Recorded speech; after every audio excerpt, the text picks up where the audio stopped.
जय सिया राम बच्चों। सरस्वती क्लासेस की हिंदी की कक्षा में मैं अंजलि तिवारी आप सभी का बहुत बहुत स्वागत है, मैं अभिनंदन करती हूँ। बच्चों, आज मैं एक बार पुनः आप लोगों के समक्ष मति शब्द रूप को लेकर उपस्थित हूँ। इससे पहले आप सब नदी शब्द रूप, मधु शब्द रूप और फल शब्द रूप को आप पढ़ चुके हैं। आज की इस कक्षा में बच्चों हम मति शब्द रूप के बारे में जानेंगे, जो कि इकारांत स्त्रीलिंग है। बच्चों, आपके जो कक्षा 10 के हिंदी विषय में जितने भी संज्ञा शब्द रूप निर्धारित हैं आपके पाठ्यक्रम में, उसका आज अंतिम शब्द रूप है जो मैं लेकर आप लोगों के समक्ष उपस्थित हूँ। और बाकी जितने भी निर्धारित रूप हैं संज्ञा शब्द रूप, उनके विषय में मैंने चर्चा की है आप सभी से। आज संज्ञा शब्द रूप का अंतिम रूप है, यानी मति शब्द रूप को लेकर मैं आप लोगों के समक्ष उपस्थित हूँ। तो बच्चों, आज हम लोग जानेंगे मति शब्द रूप के रूप किस तरह से चलते हैं। सातों विभक्तियों और तीनों वचनों में मति शब्द रूप के रूप किस तरह से चलते हैं, तथा परीक्षा में आपसे किस तरह से प्रश्न पूछा जाएगा और आप देखते ही उसका उत्तर कैसे दे पाएंगे, यही आज की इस वीडियो में हम और आप चर्चा करेंगे। तो आइए सर्वप्रथम पहले हम मति शब्द रूप को लिखेंगे, उसके बाद मैं आपको यह बताऊंगी कि इसे कैसे पढ़ें।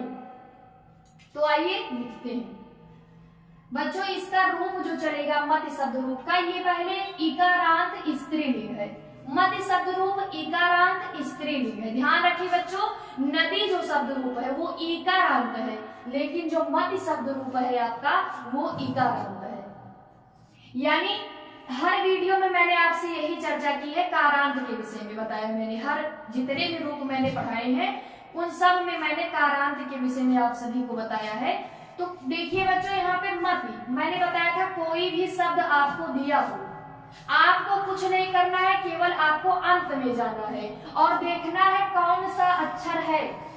मैंने बताया था कि अगर किसी वर्ण पे जिसकी मात्रा लगी रहेगी वही वाला वर्ण लास्ट में बोला जाएगा। पीछे देखिए, ता पे कौन सी मात्रा लगी है, तो ह्रस्व ई की मात्रा लगी है। तो यदि ह्रस्व ई में हम कारांत जोड़ दे बच्चों, तो ये बन जाएगा आपका इकारांत। ये आपका बन जाएगा इकारांत। तो इसी तरह से अगर आपको नदी दिया है तो लास्ट में आप देखें दीर्घ ई आ रहा है तो इकारांत हो जाएगा। यदि उ आ रहा है तो उकारांत, और उ आ रहा है तो उकारांत। तो इस तरह से अंत में जो भी वर्ण आएगा आपको केवल उसमें कारांत जोड़ देना है। जैसे मति है तो मैंने इसमें ई आ रहा है लास्ट में, कारांत जोड़ दिया, तो ये बन गया आपका इकारांत स्त्रीलिंग। आज मति शब्द रूप जो कि इकारांत स्त्रीलिंग है, के रूप सातों विभक्तियों में और तीनों वचनों में किस किस तरह से चलेंगे और कैसे आप आसानी से इसे गा के याद कर पाएंगे, इसी को आज हम और आप इस वीडियो में जानेंगे। तो आइए पहले हम लिखते हैं इसे। बच्चों, इसका रूप जो चलेगा वो इस तरह से चलेगा, मति, मति, मतयः, मति, मति, मतयः। फिर आ जाएगा आपका द्वितीय में बनेगा मतिम, मति, मतयः, सॉरी मति। फिर तृतीय एक वचन में बच्चों आपका बनेगा मत्या, मत्या। फिर द्विवचन में बनेगा मतिभ्याम, मत्या, मतिभ्याम, मतिभिः, मतिभिः। फिर चतुर्थी एक वचन में बच्चों बनेगा मत्ते, मत्ते, मत्ते, या फिर मतये भी होता है, मतये, मत्ते, मतिभ्याम,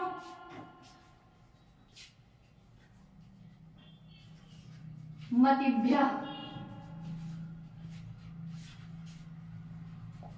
फिर पंचमी एक वचन में बनेगा बच्चों मत्याः, मत्याः, या फिर मतेः भी बनेगा, मतेः। चाहे मत्याः मिले आपको या फिर मतेः मिले, पंचमी विभक्ति एक वचन का रूप होगा, मत्याः या फिर मतेः।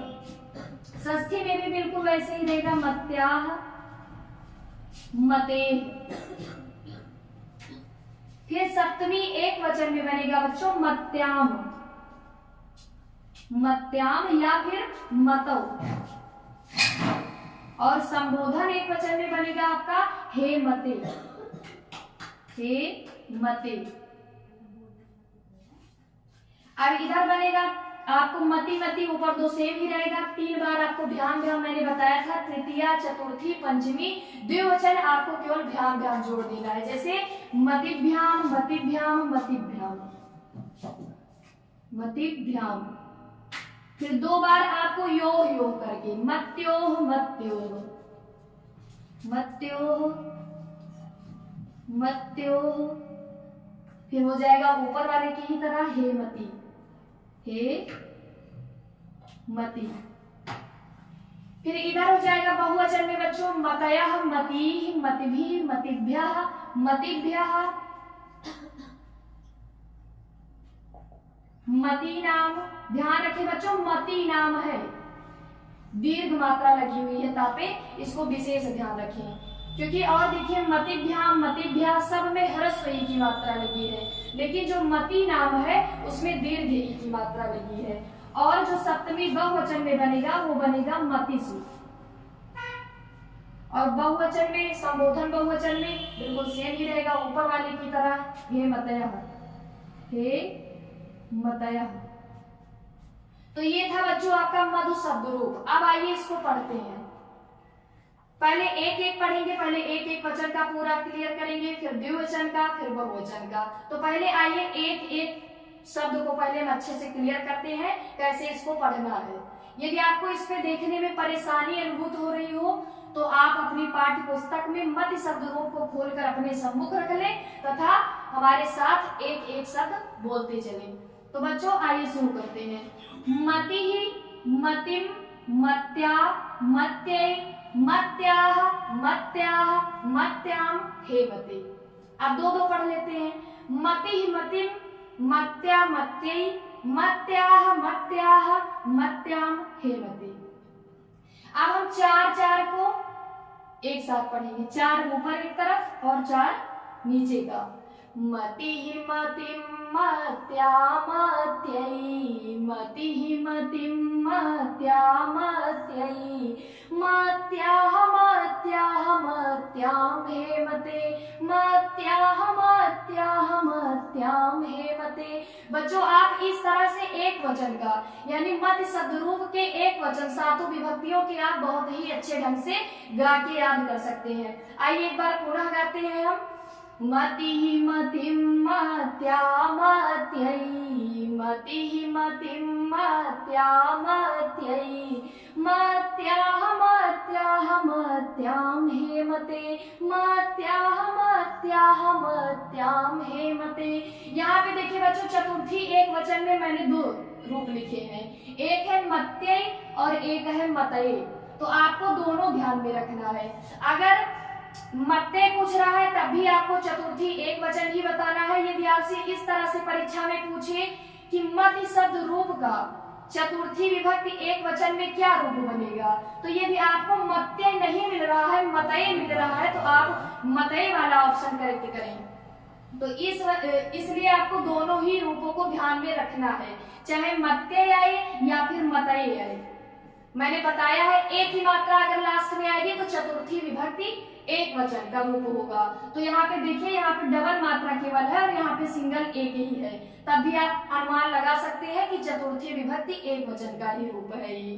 फिर मत्याः मत्याः वारिडाः वारिडाः जगताः जगताः, इस तरह से आप जान जाएंगे। पंचमी षष्ठी एक वचन में इस तरह से बनता है।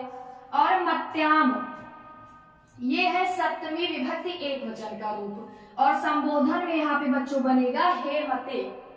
यानी अभी तक आपने देखा कि 1-2 रूप मैंने ऐसे भी पढ़ा है जिसमें आपका संबोधन में बिल्कुल ऊपर वाले की तरह यानी प्रथमा विभक्ति तीनों वचनों में जैसे है वैसे बिल्कुल आपको संबोधन में भी मिला।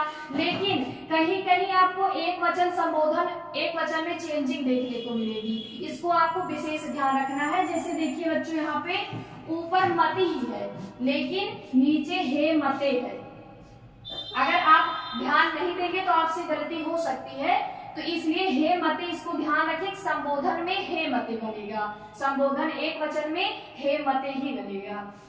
फिर से एक बार पढ़ते हैं, मति मति मत्या मत्यई। आप एक वचन का बहुत ही आसानी से, आप जब भी कोई भी काम करें, आप 3 से 4 बार दिन में गुनगुना ले, आपको याद हो जाएगा अच्छे ढंग से। इस तरह से पढ़े बच्चों, मति मति मत्या मत्यई, मति मति मत्या मत्यई, मत्याह मत्याह मत्याम हेमते, मत्याह मत्याह मत्याम हेमते। अब एक बार हम जो बगल में शब्द रूप मैंने लिखा है, इसको भी एक बार एक लय के साथ हम पढ़ लेते हैं।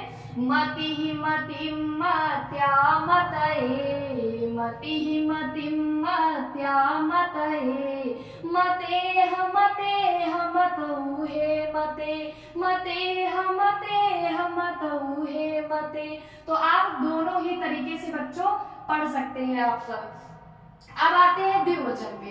एक वचन यानी प्रथमा एक वचन में मति ही बनेगा, द्वितीय एक वचन में मतिम बनेगा, और मत्या यानी अगर बड़ा आ की मात्रा लास्ट में आ रही है तो तृतीया विभक्ति एक वचन, जैसे वारिड़ा, जगता, नामना। तो आप सब में देख सकते हैं गुरुड़ा, हरिड़ा, तृतीया विभक्ति एक वचन है। और यदि आपको एक ही मात्रा दिखे लास्ट में तो चतुर्थी विभक्ति एक वचन का रूप है, जैसे यहाँ पे मत्ये या फिर मतये, वारिड़े, जगते, नामने, सरिते, सब में एक ही मात्रा आ रही है, यानी चतुर्थी विभक्ति एक वचन। अगर बड़ा की मात्रा लास्ट में आए तो तृतीया विभक्ति एक वचन, यदि एक ही मात्रा लास्ट में आए तो चतुर्थी विभक्ति एक वचन। और मत्याह मत्याह, वारिणाह वारिणाह, जगतः जगतः, इस तरह से आपको मिले तो पंचमी और षष्ठी एक वचन, या फिर आपको मतेह मतेह मिले तब भी आप पंचमी षष्ठी एक वचन ही लगाएंगे। इसको विशेष ध्यान में रखें, जो बगल में मैंने शब्द रूप लिखे हैं उनको भी ध्यान में रखें। और मत्याम सप्तमी विभक्ति एक वचन का रूप है, और संबोधन में बनेगा बच्चों हे मते। मति मति मत्या मत्यई, मति मति मत्या मत्यई, मत्याह मत्याह मत्याम हेमते, मत्याह मत्याह मत्याम हेमते। बच्चों मैं आशा करती हूँ आपको एक वचन समझ में आ गया होगा। अब आइए द्विवचन हम लोग देखते हैं। देखिए मति मति, ऊपर का दो द्विवचन लगभग सेम हर रूप में आपको देखने को मिलेगा, जैसे बालकः बालकौ बालकाः, बालकम बालकौ बालकान। तो आप देख सकते हैं बालकौ बालकौ बीच में आ रहा है, तो यहाँ पे मति मति यानी ये जो प्रथमा और द्वितीय द्विवचन है ये लगभग समान आपको हर रूप में मिलेंगे। तो देखिए मति मति, यहाँ पे ध्यान रखना है बच्चों की यहाँ पे मति है शब्द, ना कि मति है, नहीं तो आप कंफ्यूज हो जाएंगे। मति मति यानी दीर्घ ई की मात्रा दोनों में आ रही है। मति मति, अगर आपसे मति परीक्षा में पूछता है किस विभक्ति और वचन का रूप है तो आपको पता होना चाहिए कि जो मति शब्द है ये प्रथमा और द्वितीय द्विवचन का रूप है। और 3 बार आपको नीचे भ्याम भ्याम करना है, मतिभ्याम मतिभ्याम मतिभ्याम, बालकाभ्याम बालकाभ्याम बालकाभ्याम, यानी तृतीया चतुर्थी पंचमी द्विवचन में हमेशा भ्याम आपको जोड़ना है। ये सब रूप में बिल्कुल यही ऐसा ही रहता है, भ्याम भ्याम सब में आपको देखने को मिलेगा, मतिभ्याम मतिभ्याम मतिभ्याम। और 2 बार आपको योग योग करना है, मत्योह मत्योह, और हेमति ऊपर वाली की ही तरह हो जाएगा, यानी मति मति हेमति, मति मति हेमति, यानी प्रथमा और द्वितीय द्विवचन और संबोधन का द्विवचन आप क्लियर कर लिए, यानी मति मति ही करना है, मति मति हेमति। फिर 3 बार आपको तृतीय चतुर्थी पंचमी में भ्याम भ्याम करना है, उसके बाद षष्ठी और सप्तमी में आपको योग योग करना है, यानी मत्योह मत्योह, और हेमति हो ही जाएगा, कोई दिक्कत नहीं है, यानी मति मति हेमति। 3 बार आपको मति मति करना है प्रथमा द्वितीय द्विवचन और संबोधन द्विवचन में। उसके बाद तृतीय चतुर्थी पंचमी भ्याम भ्याम रहेगा ही, मतिभ्याम मतिभ्याम मतिभ्याम। फिर आपको षष्ठी सप्तमी द्विवचन में योग योग केवल कर देना है, मत्योह मत्योह। फिर आते हैं बहुवचन, बहुवचन में बनेगा बच्चों मतयः, मतिः, मतिभिः, मतिभ्यः, मतिभ्यः, मतीनाम, मतिषु, हेमतयः। इस तरह से चलेगा। मतिः, मति, मतयः। मतयः आपका प्रथमा विभक्ति बहुवचन का रूप है। द्वितीय में आपका बनेगा मतिः, जैसे कि नदी बना था। तो ऐसे मतयः प्रथमा विभक्ति बहुवचन, मतिः द्वितीय विभक्ति बहुवचन, और मतिभिः मैंने बताया था भी या आई करके आए तो आप जान ले तृतीया विभक्ति बहुवचन का रूप है। और चतुर्थी पंचमी जैसा कि आप सभी को पता है भ्याह भ्याह होता है, मतिभ्याह मतिभ्याह यानी चतुर्थी और पंचमी विभक्ति बहुवचन। और मती नाम राम या नाम करके आपको षष्ठी बहुवचन में मिलता है, तो मती नाम होगा बच्चों, इसको विशेष ध्यान रखें, मति नाम नहीं होगा। यानी ह्रस्व ई की मात्रा यदि किसी ऑप्शन में लगी है तो वो बिल्कुल रॉन्ग है। यानी जो मती नाम जहाँ पे दीर्घ मात्रा लगी हो और माँ में नीचे हलंत लगा हो वही वाला ऑप्शन बिल्कुल सही होगा, षष्ठी बहुवचन मती नाम। और सप्तमी बहुवचन में बनेगा बच्चों मतिसु। एसु या खस्ती सा पे छोटा ऊ की मात्रा आपको मिले या मतलब दंती सा पे आपको छोटा ऊ की मात्रा दिखे तो वहां सप्तमी विभक्ति बहुवचन होता है। और ऊपर संबोधन में प्रथमा विभक्ति आती ही है, हेमतयः हो जाएगा। केवल आपको संबोधन एक वचन यानी हेमते होगा, यहाँ पे आपको विशेष ध्यान देना है। और मति नाम में तापे दीर्घ ई की मात्रा है, इसे ध्यान रखना है।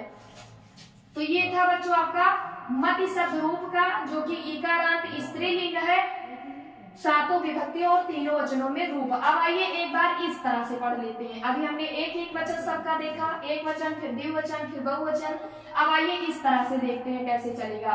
मति मति मतयः कैसे चलेगा बच्चों? मति मति मतयः, मतिम मति मतिः, मतिम मति मतिः, मत्या मतिभ्याम मतिभिः, मत्यै मतिभ्याम मतिभ्यः, मत्याः मतिभ्याम मतिभ्यः, मत्याः मत्योः मतीनां, मत्यां मत्योः मतिषु, हेमते हेमति हेमतयः। तो बच्चों ये था आपका मधु शब्द रूप मति शब्द रूप, जो कि इकारांत नपुंसक लिंग है। कल हम पुनः उपस्थित होंगे अगले शब्द रूप के साथ। तब तक के लिए जय सिया राम, जय जय सिया राम।